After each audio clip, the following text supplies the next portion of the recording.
Hello everybody, welcome to another paranormal video for you. It's not a regular thing at the moment. As you know, the moment these become a regular weekend occurrence, I will give you an update video, and then, like we said before, we'll be meeting up with a few of you out there and we'll be talking about your amazing paranormal ghostly stories. So we're in the wonderful small village of Meopham, or Meopham Green. We're actually on the green itself. It's where the cricket club plays. Behind us is the infamous Meopham windmill. You've got two pubs either side, which is the Cricketers and the King's Arms. You've also got the George pub, which is down the road, and a secondary school, a couple of churches. It's really one of these villages you normally just drive through, and the main reason for that is because you've got Rememeber Road, which was a very important historical road which links all the way up to Gravesend, going from Vigo, Borough Green, going all the way up, etc, etc. I'm not going to give you a history of roads for today, but it's a lovely little village. I'm going to tell you two ghost stories. There are way more ghost stories in Meopham than you'd think, but today I'm just going to focus on two, because most of the other ones are actually in houses and public houses themselves. These two are the types of ghostly stories or paranormal stories that you and your friends or whatever, you can just literally wander around Meopham, discover bits of history and find out about these two amazing ghost stories. So let's get on with it, and I'll see you on the other side. Bye for now.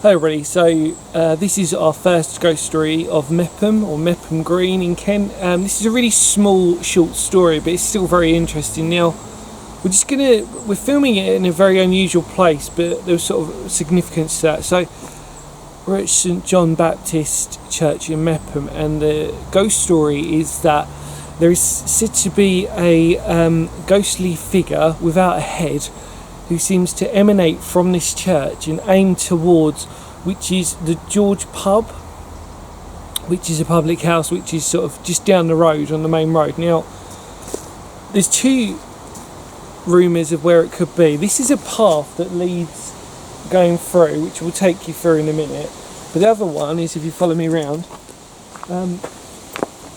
this is St John the Baptist Church, as you can see, and the main road or the main path is where it could also go. It's very, very sort of interesting ghost story in terms of there's not much information, but probably the rumour would be that it either heads down from the church itself down onto the main road going towards George pub, or if you come with me, we'll go this way.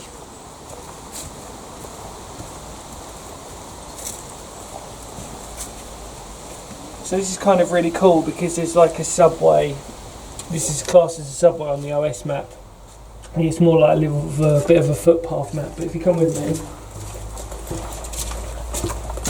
again, you can imagine on like a dark night this would be quite ominous.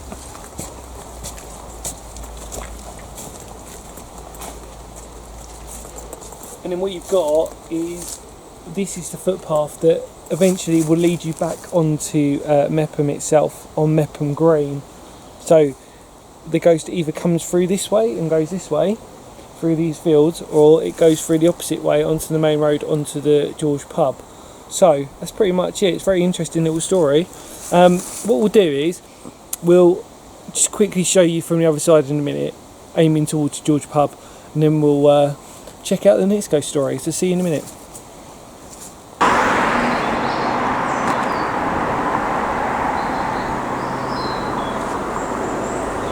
So we're at what you just saw there was the George pub. We're on the main arterial road now from Meopham, which is Rememeber Road, going in towards Gravesend. Now if you span round, this is where the church is in relation to that. So the idea is that obviously the ghost either came from the church going onto the main road up to the George, or it came from the back way onto the country park. And that's pretty much it about this ghost story. So let's move on to the ghost story number 2.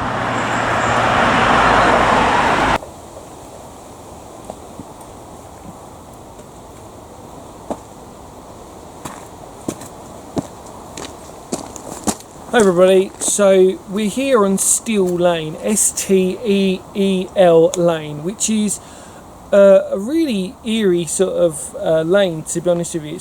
It's not the biggest lane that you'll ever come across. and it also interjects with a byway, and it looks like a horseshoe, so you sort of back yourself up, and it both extends out onto Rootham Road.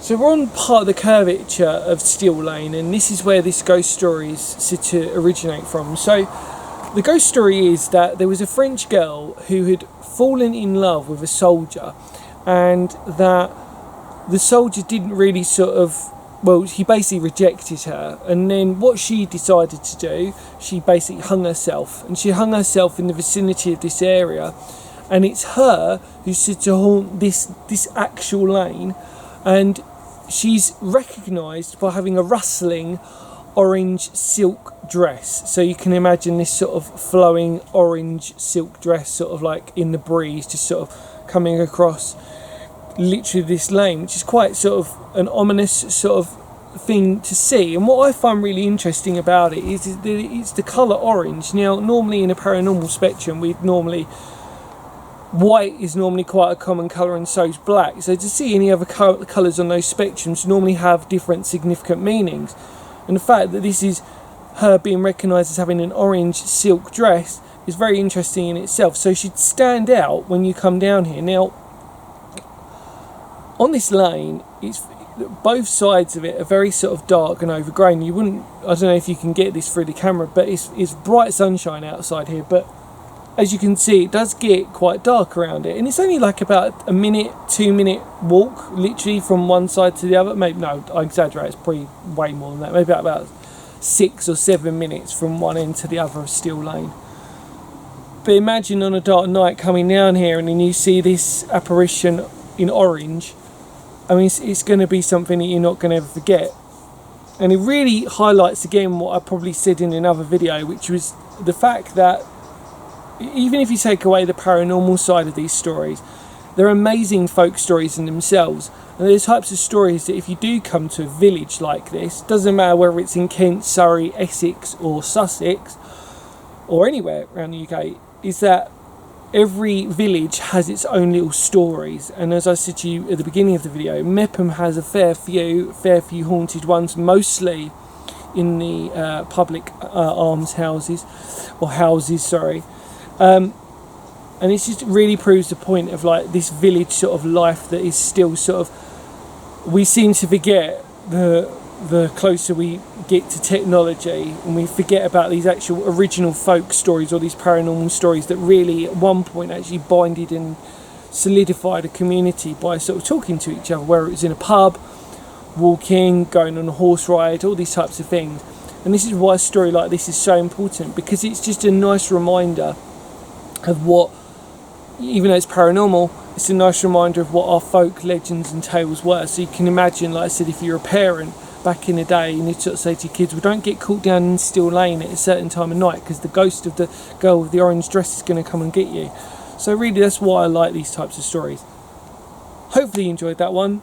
Thank you as always for watching, and like I said before, these aren't regular yet, but hopefully you give me a thumbs up and you show as much love and support as possible.